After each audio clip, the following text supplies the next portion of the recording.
What's up, guys? My name is SnyperSama, but you can call me Sniper. Welcome back to the channel. In today's video, we are going to be reacting to another creator's video. And unfortunately, there's a little bit of discourse about it.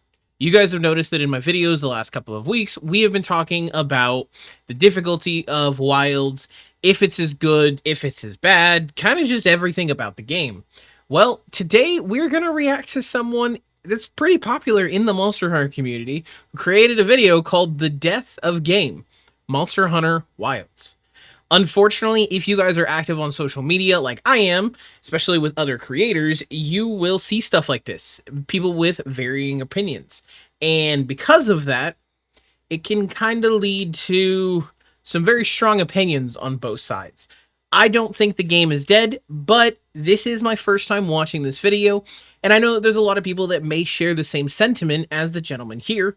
So I figured what better way to talk about everything and get you guys, my community, engaged with what's going on than to hit something that really nails what a lot of people may be feeling. So without further ado, let's get started. Death of Game Monster Hunter Wilds by Nerdslayer Studios. This is definitely, he's popular. I want to preface this with no hate, nothing like that. We're not doing that. That's not you guys. That's not my community. That's not how this works. This is getting his idea on what is what. So let's start.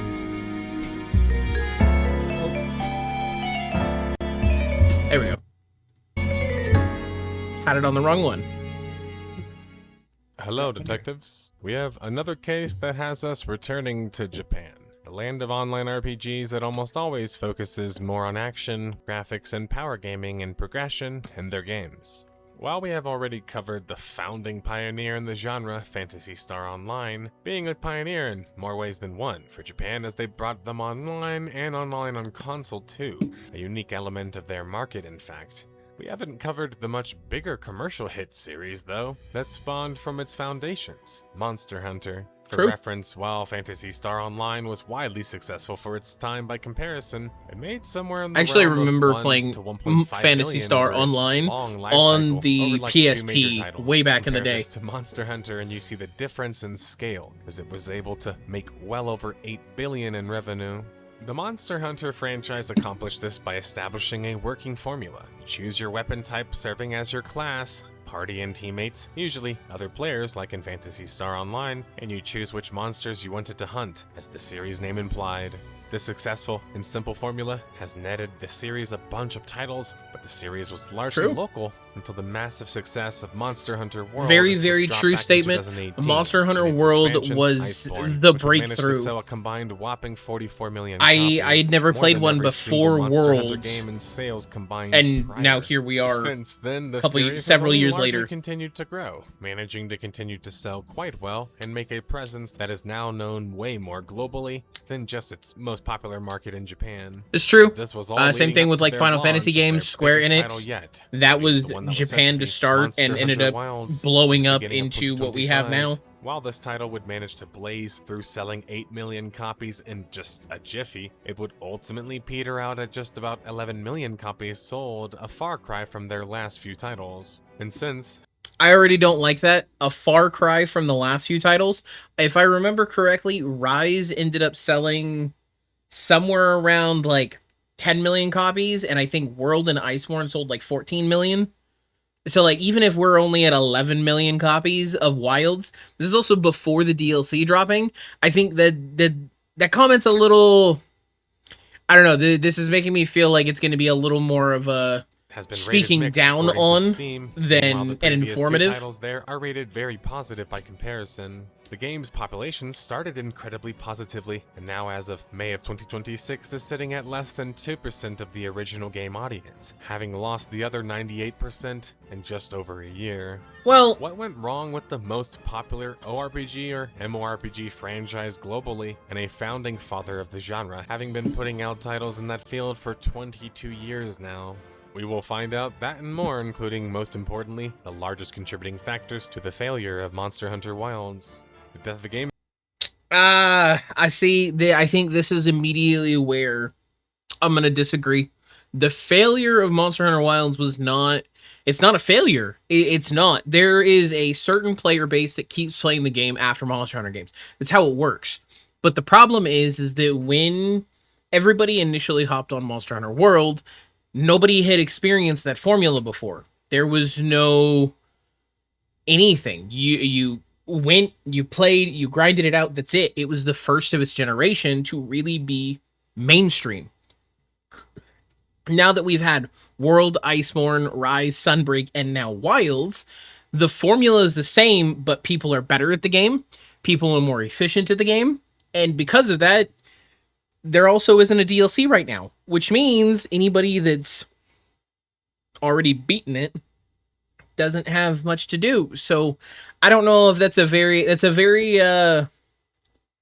gray area that I don't necessarily agree with calling a failure. We investigate the largest contributing factors to a game's death or process of dying by utilizing a timeline of events, filled with clues and bits of evidence. Most importantly, we activate our detective intuition, especially during the final deduction, where we crack the case for good, in case you missed any of the clues along the way. Choose your weapon, detectives. We have some monster hunting to do. The story begins with the ever-growing Monster Hunter series, originally formulated back in 2004 as a largely handheld-focused series, which it would remain for like another 12 years. True. That was until Monster Hunter World would make its appearance on consoles in the beginning of 2018 before It's crazy to think that up was with 8 a years PC ago. launch in the fall. Before this point, the series had largely sold the best under the Freedom moniker, a PSP Monster Hunter title that would have as many as like 3+ titles released under it, and well, 3 more if you count Generations as well, and well, eventually Monster Hunter Rise. Why True. would you count these? Well, that's because the lead director behind those games was the same guy, Yasunori Ichinoshi. This is relevant because in Japanese game development especially, game directors have particular styles and ways of handling titles, and oftentimes alternate from game to game, which can have some serious style and design impacts on the next game. That's factual. Monster Hunter was their 4th iteration, Monster Hunter 4, and the Generation series and of course Ultimate follow-ups, which would both prove to be even more successful than the previous Freedom styles commercially. Monster Hunter 4 and all mainline titles were directed by none other than Konami Fujioka, including the more successful previous Monster Hunter 3, which was particularly known for being rather difficult. Following the ultimate release of Monster Hunter, I've actually 4, gone back on an Fujioka would emulator shift to and the played some of these. executive art They are director not on kidding. both These games were World hard. and Wilds in the future. The lead planner of Monster Hunter 4, Yuya Takuda, would become the next game's lead game director, a developer who originally was a passionate, hardcore Monster Hunter gamer who wanted the game to have more realism and immersion to the series. Takuda was in charge of Monster Hunter World, which would manage to sell a whopping 44 million copies across the base game and expansion, and, well, all platforms. A title that is often accused of being a strong departure from the Monster Hunter series by its fans, as it focused more on immersion and simulation aspects that would be required to hunt monsters properly. The slower and more deliberate combat World was one of the biggest outliers from any of its predecessors. What came alongside it was a rather difficult game, especially because as you progressed and took on more difficult foes, some gamers being unable to even complete the game's more difficult bosses, a callback to the series' 3rd game, a notoriously difficult one.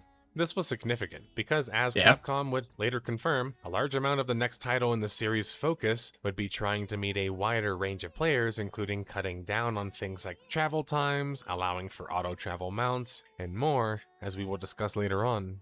Development would start for Monster Hunter Wilds as the next premier title would be dubbed, sometime in 2019 or later, ultimately being in development for about 6 to 7 years before being released. Being developed as well with Capcom's proprietary RE engine, the same one that was used for the majority of the Resident Evil and other Monster Hunter games too.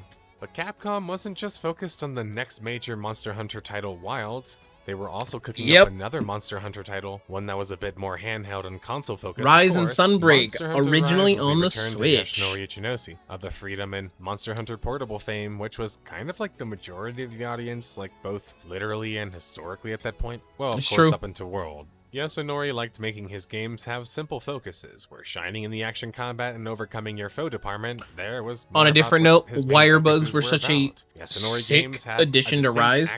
Loved the movement of that game. On the base level than the other Monster Hunter titles, including from Takuda. Monster Hunter Rise was this taken to the next level, with even more approachable combat systems and a difficulty level as a series title. A more The cooperative difficulty focused scale adventure, for as it took Rise and just one Sunbreak was done tutorial mission, exceptionally and you could be well. playing with up to You 3 of could your go friends, in too. and just Rise did a lot fight right, including anything, taking and the then you same could go to seamless the map approach that higher World had upper made famous for echelon the of first time in the difficulty, series, and and making the game it was easier actually and more difficult accessible in too. some ways outside of It that. was But there was some literally, at early least for writing on me, the wall. it was a The game would perfect demonstrably blend be easier of than World easy and for even the new prior Monster players Hunter or the games. people that weren't Ultimately, as didn't have the same performative, impact as and World, just as as it was difficult essentially just a as handheld it game should or be Switch game that was ported for to the other veterans or the platforms people like that the are really PC. killing it. This could even be seen in the game's presentation, to be fair.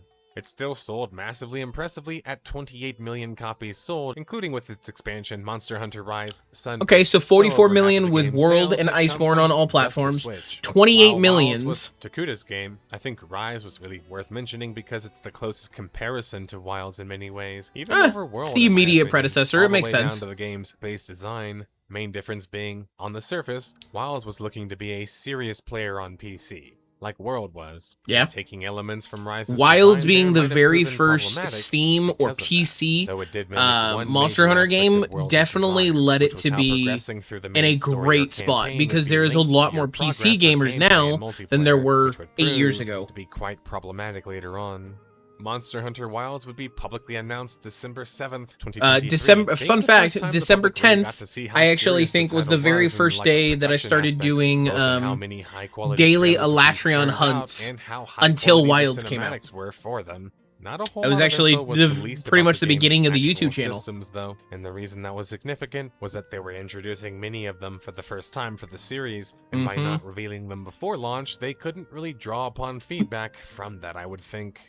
And unless they were working through the holidays, I don't even know if they would have enough time to collect the feedback during their Open Beta 1 in October 2024. This beta would only run for like 70 hours, and during that time was able to balloon up to an impressive over 460,000 concurrent players on Steam. I remember The hearing success about was that. There was a insane, lot, the but bigger it problem wasn't. was the feedback It was they were nothing that I given had and how participated little in. time they were actually going to have to fix things.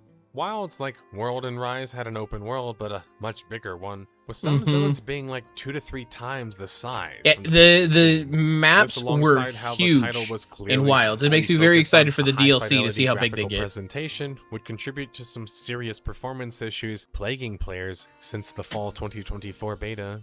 The next open beta would drop just a few months later, February 15th, 2025. I did participate in this which one. I was just very weeks excited. before they were set to launch. Problem was, the performance wasn't fixed, and anywhere from mid-range to high. This was a very, very big turnoff for a lot of people. The computers that I have, or the computer that I have, that my buddies have, all of these different things, there were so many people that had issues just like us when it came to performance that it was very, very difficult to stay an advocate for Capcom and Monster Hunter World or Wilds. It was ludicrous. And there was a time period where I thought I was going to have to transition my entire channel because I literally could not get the game to run.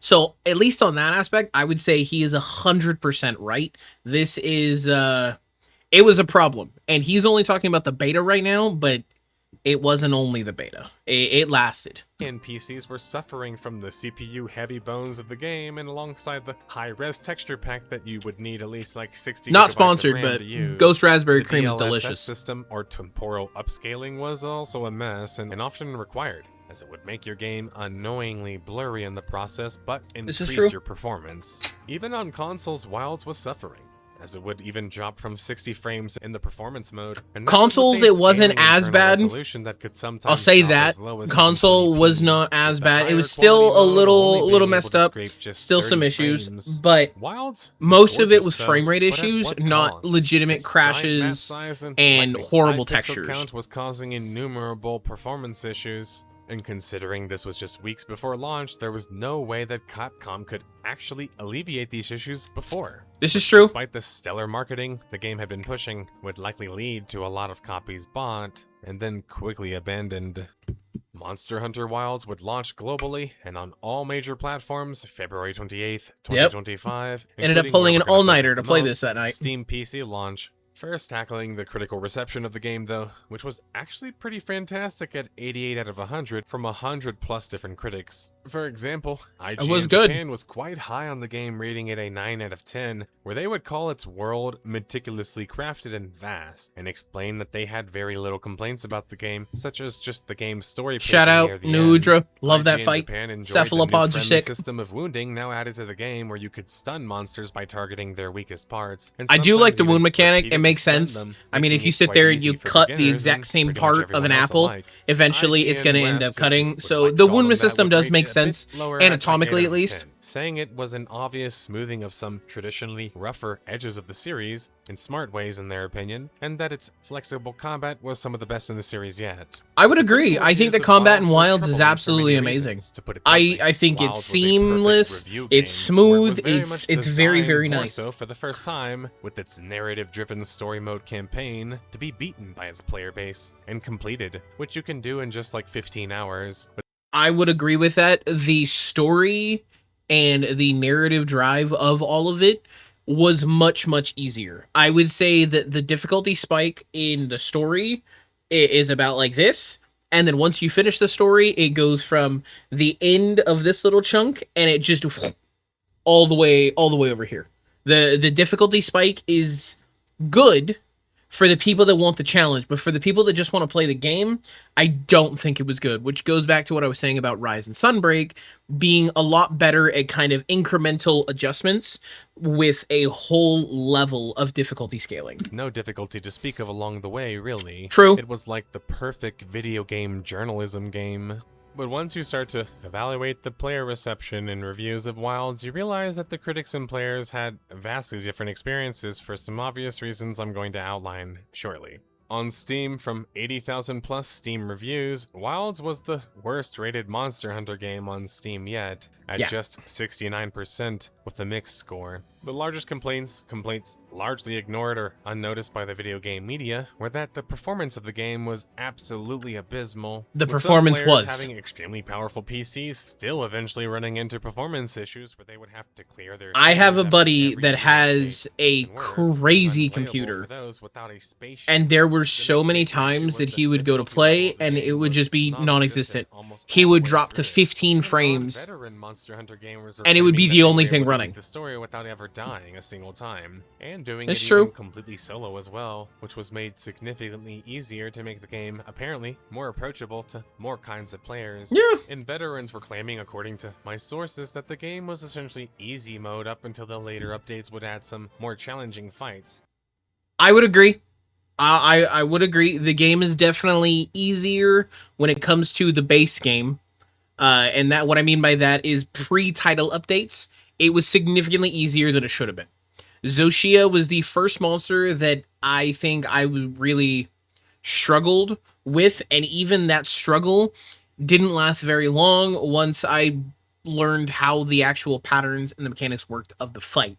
It wasn't really a skill issue. It was I'm just going to go in and I'm going to fight this like I've been fighting everything else, which is literally just balls to the wall, and it just didn't work against him And even the first that time. was just like 3 to 4 of them at max. The completely disjointed multiplayer and how it functioned didn't make Okay, well, we're gonna pause again. This was another big one. The multiplayer was very, very convoluted. The link party system, it's all really, really cool, but they do a horrible, it was a horrible job of trying to figure out how it all worked efficiently. That one, that night when the game came out, we spent more time trying to figure that out than we did actually matters any playing the better, game. which also likely contributed to the players playing more solo. It's true. That's because Wilds would also introduce player-driven cutscenes and cinematics for the Yep. first time, which was great. Being able to actually hear your own voice and have a more integral role in the plot, other than it just being kind of like an excuse to go hunt monsters. There were actual stakes in the story, and characters were more heavily involved. It's true. This is a series that was largely essentially just like an extraction shooter, if you want to see it that way, as you would normally in previous Monster Hunter games not even interact with the world at all, and just choose what missions or monsters you wanted to do, and then kind of do battle with them.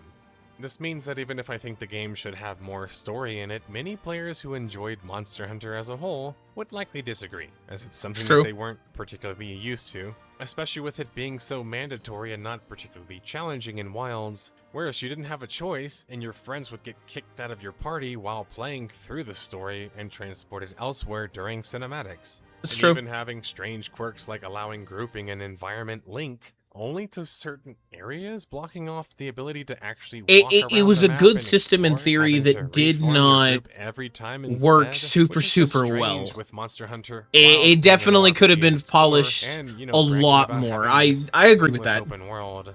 The actual cooperative experience here was fairly poor in Wilds, which is kind of like a death knell to any online RPG, really. Finally, we should address two more major things before we move on with the timeline. That's the combat in Wilds, and the monster preparation or actual hunting parts of the game. The combat in Wilds is a super interesting topic, as is combat in general in the Monster Hunter series. That's because some Monster Hunter games like World or Rise were a bit more deliberate, especially World, with combat and approach to combat scenarios wanting players to pick the right moment to strike and paying attention to monster behaviors and attack patterns. I would agree with properly. that. Whereas Wilds games or series like was Freedom or not nearly as Generations or much even of a the dance mainline series requirement in some ways require far as less positioning and were more about straight World hack and Rise slash were. RPGing World and instead. Rise, And you that's the kind of monster what would the take its majority turn, of the game's you would take your longtime turn. fan base was It used would to take up its into turn, World. you would But take your remember, turn. the two most In popular Monster Hunter Wilds, games of, it by orders was of magnitude were Rise and it didn't World, get like which that had until some of the contrasting title gameplay updates styles came that out, some and most veterans notably, at least disliked. in And my opinion, personally, Title I like the Update combat 3, in which World and is Wilds. The more when Omega intentional came out. combat typically kind of makes me feel that way because you're more immersed into the game. But the problem with Wilds, however, was it was essentially taking too much inspiration from both Rise and I could agree World, with that. which They tried to despite do having a little bit similarities in of their combat everything, systems, were pretty and they different did games it overall. meh Rise is instead more of about doing grabbing one your thing food, really, really your well. correct item loadout, and then collecting any spirit birds or Yeah. spirit birds around the map, which would boost your stats, and getting into the action,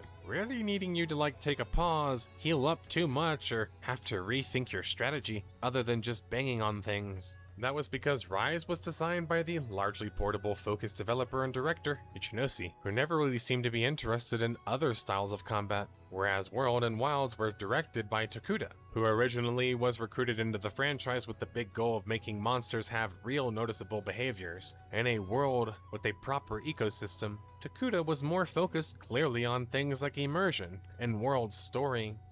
I don't necessarily think that's a bad thing. I actually think it's a good idea because it's kind of like a story.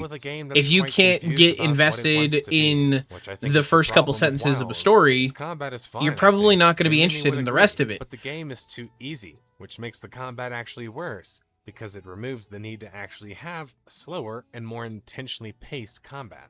Yeah. What you're left with is an incredibly conflicted combat system, especially when you throw in the second point that I'm going to make, which is how little monster prep would go into the monster hunting in Wilds. This is definitely one of those that I will wholeheartedly 1000% agree with.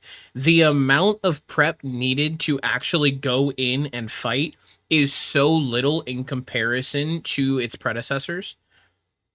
I literally ran the exact same loadout no matter what, and it was potion, mega potion, demon drug, armor skin, life powder, dust of life.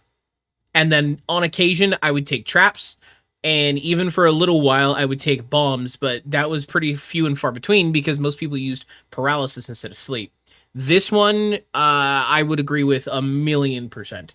You didn't need to work on your loadout. You didn't need to take a certain type of berry to make sure that you were able to get rid of some sort of blight. You didn't need to take antidotes to get rid of poison.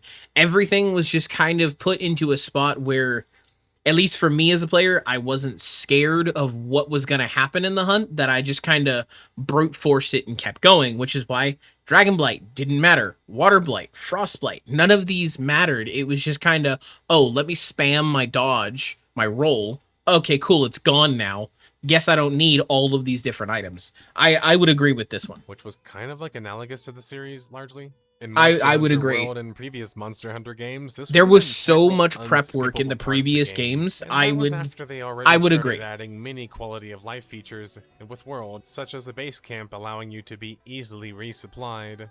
Now, some people, myself included, argue that the over-exaggeration of how much monster prepping goes into the earlier Monster Hunter titles is, well, a bit over the top, Wilds' solution to the problem was to streamline instead of adding new ways to approach the problem, It's true. or just making them deeper or more fun. This just ends up being kind of confusing in design, as you basically don't want players to be bothered by monster prepping, yet it still exists in a very streamlined state, almost making it like completely trivial.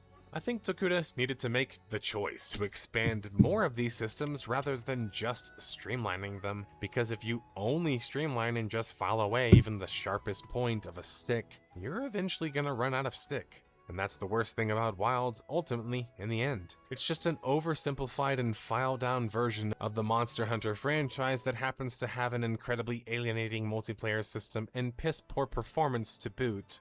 It's pretty, even seriously fun at times, but it's just full of warts and all. Warts or not, Monster Hunter Wilds would still manage to blaze past 8 million in sales at a base price of $70. Wilds would reach massive early success, even managing to reach an unheard of 1.1 million players on Steam and a whopping 308,000 players on average. This number within just 1 month, though, would be first halved and the latter one-thirded. And something I want to address, since I see it commented sometimes on games like this, and well, on my video that was teasing the fact that I was going to cover Wilds, and that's that some people say, well, Wilds shouldn't be considered in the Death of a Game series because, well, Wilds is not a forever game. Even beside that not needing to be a reason for me to feature it, I featured like single-player games and companies, but Wilds in every Monster Hunter game ever is an ORPG. It's true. In Japanese gaming. It is a technical ORPG. One of the first ones that I just ever played religiously with Phantasy Star Online. It's very much a virtual world, even if it's a There's a big community. There's a lot of people. And, well, people have made RPGs legitimate are friendships also through not this really designed game, to be forever and either, because yeah. the engine's graphics and gameplay and systems are going to expire, just like other forms of gaming. It's just us players who have more of an attachment to these games because, well, they're more than just games. They're worlds. Sometimes worlds that we find even more hospitable than our own in real life. So it feels like a forever game. But even with games that are constantly evolving with engines and gameplay, like, for example, World of Warcraft, you can see the growing pains and then some, especially with the aging systems. Yakuda and team, including long-standing producer Ryoso Tsuchimoto, who had been a lightning rod for the series but also a long-standing member of it, would promise a series of free updates to hit the game post-launch, organized and dubbed as title updates, with the first to launch April 4th, 2025. Just a month after. It was pretty good, as it added things like arch-tempered monsters from World, which were much more difficult than the other monsters, or the challenge quest system. The arch-tempered monsters were crazy. It also added a new high-ranked monster in Zoshia, and a returning one in Mizusune, who hailed from Monster Hunter Generations. Mizusune? But while it was great to see some returning monsters, the problem with Wilds was it only launched with like 28 large monsters. Meanwhile, Generations, speaking of which, had... Okay, Generations is an older one, definitely. But here, let me check.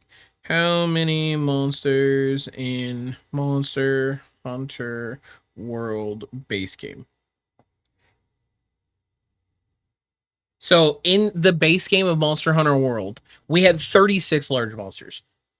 Like 70. Don't get me wrong, he's not wrong. There was a smaller pool, and much but it's not than a Wilds crazy did. amount. It seemed like in the process of reaching a new audience, Capcom had done a poor job of servicing their actual core audience, which was in like the dozens of millions, I might add. Despite this great update, the population would tank even harder after another passing month, reaching just 149,000 players peak and 34,000 players on average. This was seemingly a situation where adding more content wasn't going to fix the sinking ship, which is going to be extra problematic when This was actually one of the biggest issues that I had. Right after Title Update 1, I couldn't play the game. It wasn't until a patch came out with Title Update 3 that I was finally able to get the game up and running. I literally had, I don't have it anymore, but I had a crash report log that had like 86, I think it was 85 or 86 crash reports of me trying to load the game, and it just would not get past the loading stage. So I can definitely see where things would start to teeter out, because that is when a lot of people started having some crazy issues that weren't just graphical. To respond to live feedback like this. Tempered monsters were now placed even in like regular monster herds, and It's more true. arch-tempered monsters were added in like Uthduna during the title update 2, June 30th, 2025. But the population was only continuing to plummet, reaching as low as 87,000 players peak at that time, and just 22,000 players on average. The updates weren't bad. They just weren't addressing the core issues behind It's true. Wilds, They or they just added very things instead slowly of addressing fixing them. older things. But some It were took a arguing long that time to perhaps get a lot these of stuff couldn't really fixed. be addressed anyway.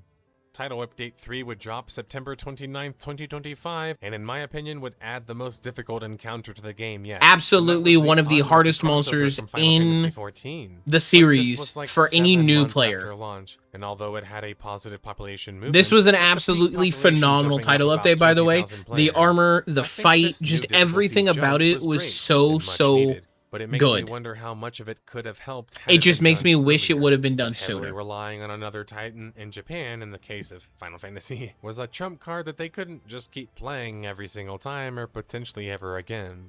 This Title and Update the 4 would behemoth drop at fight the were end of crazy. 2025, and it would add another fairly difficult monster. Gogmazios was another good being a one. classic Really liked monster it. under Still, 4 my only ultimate issue with him monster, is more the arch-tempered monsters to cinematography. conquer, Every and a single 9-star time gets version really of repetitive and Ashiguma annoying, and but Rathalos. These would certainly help with the making of the game more replayable, and help a little to stop the game's incredible burn rate. But the population had an impact from these changes, jumping up as much to like 122,000 players peak. yeah, The most they were good challenging update updates. yet would occur just 2 months later, which seemed to be the cadence the game had been largely following regarding updates. This Yep. update would add Arch-Tempered Arkveld, with Arkveld being the flagship monster of the game, of course, Yep. and now unlocking 10-star quests too.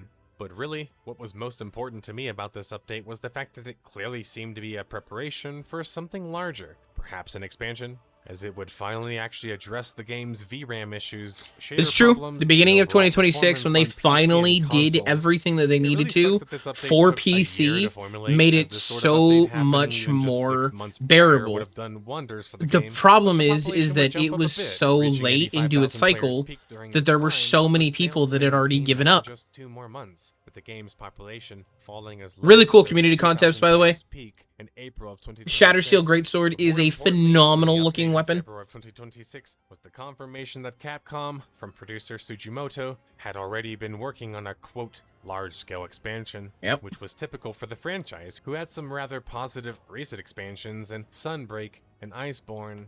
This was significant because these expansions did a lot to iron out the kinks of the prior games. This and is add very true. far Iceborne and Sunbreak took everything that the community, both veterans and new players alike, were looking into, and they made it phenomenal.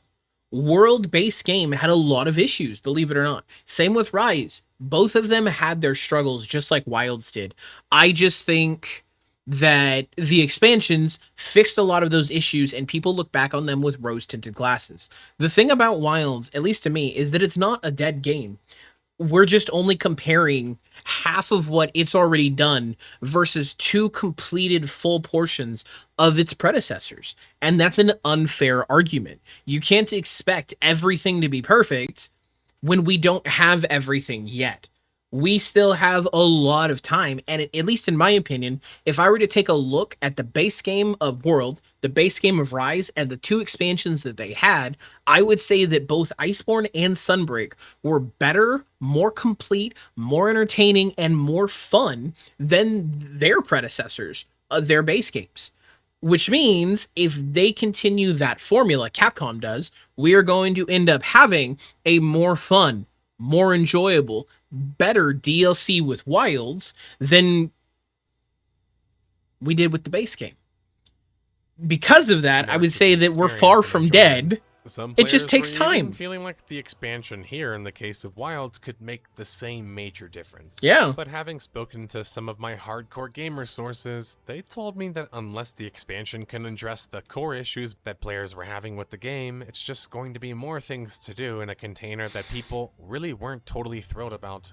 And it also doesn't feel good to say that even if they do fix it, that the only way to play the fixed Wilds is buying the expansion after buying the base game for $70. So that means like another plus 40. So in total, you have to fork over $110 and wait for a year or more to play an actual good game or completed game.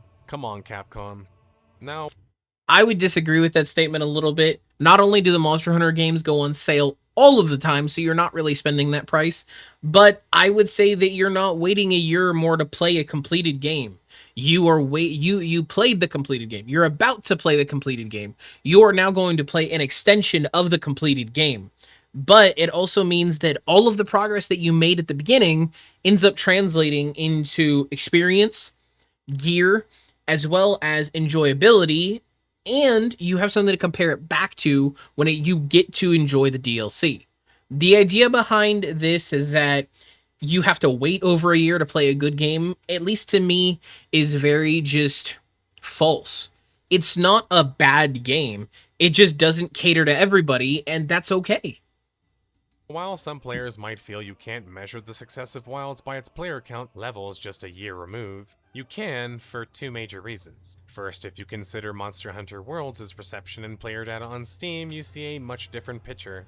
First, as of May of 2026, World has more players playing it than Wild does, both on average and at peak, which is bizarre when the game is 8 years older and isn't producing new content. And during those 8 years, never dropped below the current numbers of Wilds. Part of that could even also after be 1 to 2 new to PC 3 players years in. that Worse, didn't as have a measure, PC World and sold play World 4 back in the times day more than that want to Wilds go at back and 11 million experience an copies older sold. variant. And all of the So past that 12 one's a little months, bit of a Wilds skewed has number, at only least in my managed to opinion. sell 1.32 million copies sold. That means that Wild didn't just sell worse than World, it sold worse than Rise, a glorified Switch port, and even sold less than the expansion. Wilds wasn't the hit that Capcom had expected, and there's a strong argument not the hit that they had invested so much money into either. Konami Fujioka is reportedly tasked with working on the next mainline Monster Hunter series, so it will be interesting to see how he, the team, and Capcom in general respond to the reception of Wilds, and naturally interesting to see how they respond to things with the expansion for Wilds, and how much it can really improve the game. But as of now, May of 2026, the timeline has come to an end, detectives. With Wilds having less than 2% of its original audience, it's not totally dead yet, and this video is more so about Wilds, the base game anyway. But I don't think that the expansion will have the same resurrective effects that Sunbreak or Iceborne did for the prior Monster Hunter titles. That's the I think final it reason will. I decided to feature The it here on reason another game I think it series will before is it was because there is a literally lot of dead. people that But want this hopefully game to you have been succeed. paying attention I to the have clues friends along and the family way. that But don't didn't worry, play in case you missed any of them, until why did January Monster when the Hunter updates came. Wilds end up rated the worst Monster Hunter game in decades and the worst selling game in nearly a decade. Serious performance and We'll let it optimization continue. issues caught between two very different designs. Over-smoothing led to a game that was just too safe and too easy and polished. A lack of content. Poor and confusing multiplayer systems. Well, detectives, Monster That is the video, guys. Final thoughts I have on this are the game's not dead. I think people have just experienced the formula long enough that they don't want to keep grinding it out because they know how this works.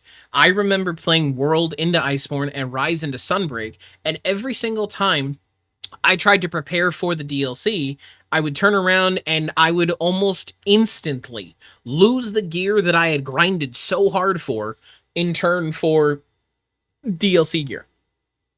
There's nothing wrong with wanting to play the game.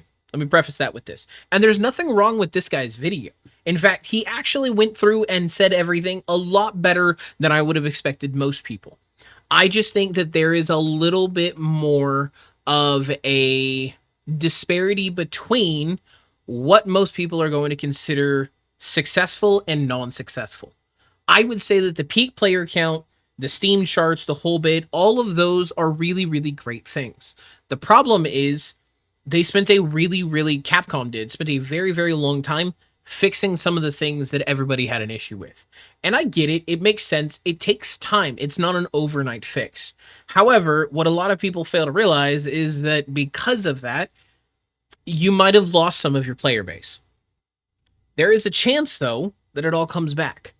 The big thing that you guys need to remember is to form your own opinions about this. Figure out whether or not the DLC is worth it for you. I'm going to end up making content on it no matter what because Monster Hunter is my favorite genre. It's my favorite series. There is nothing else to it than I just enjoy it. There was definitely some hiccups, and I'm not going to say everything was perfect. It wasn't. You guys have heard me talk about some of the issues I've had with it and the issues I still have with it. By no means am I going to sit here and say that it was flawless. There's no issue. Blah, blah, blah, blah, blah. No. There had some things, but I am hopefully optimistic enough that Capcom is able to take those things that everybody had issues with and turn them into strength. Take the weakness, turn it into a strength. That is going to do it for today's video, guys. Make sure you guys are letting me know in the comments what you guys are thinking. I know this was a long one. If you actually stayed until the very end, thank you. Much appreciated. But that is going to do it for today's video. Thank you all for coming and watching. Thank you all for hanging out. Don't forget to like, don't forget to comment, don't forget to subscribe, and I'll see all of you in the next one. Farewell. I don't ever slow up, no I don't take shit. I got no love for the fakeness. If you wanna play tough and wanna